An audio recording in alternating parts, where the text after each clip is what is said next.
ఈరోజు మనం సింపుల్గా చికెన్ పకోడీ ఎలా చేసుకోమో చూసామా. ముందుగా ఒక 250 గ్రామ్స్ అయితే చికెన్ తీసుకొని బోన్లెస్ తీసుకోండి. దాన్ని మొత్తం నీట్గా కడిగేసి దానిలోకి కొంచెం కారము, ఆ తర్వాత కొంచెం సాల్ట్ అయితే వేసుకొని రుచికి తగ్గట్టు, దాని తర్వాత కొంచెం గరం మసాలా అయితే వేసుకొని టేస్ట్ కోసం. ఆ తర్వాత ఈ మూడింటికి మసాలా వేసుకున్నాక ఆ తర్వాత కొంచెం శనగపిండి కూడా వేసుకోండి, బజ్జీల పిండి. దానికి వేసుకున్నాక దాన్ని మళ్ళీ ఒకసారి నీట్గా మిక్స్ చేసుకోండి.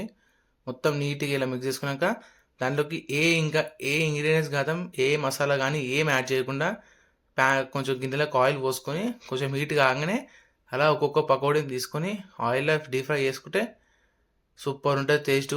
ఏ మసాలాలు యాడ్ చేయకుండా నిజంగా ఒక్కొక్కటి మంచిగా నీట్గా కుక్ అయినాక ఇలా ఒక్కొక్కటి మంచి గోల్డెన్ కలర్ వచ్చే వరకు అయితే కుక్ చేసుకొని అన్నిటిని మనం కలుపుకున్న మసాలా దాని అన్నిటిని మొత్తం ఆయిల్లో డీప్ ఫ్రై చేసుకొని ఒక ప్లేట్కి అయితే వేసుకుంటే టేస్టీ చికెన్ పకోడీ అయితే రెడీ అయిపోతుంది. ఏ ఇంగ్రీడియంట్స్ ఏ మసాలా లేకుండా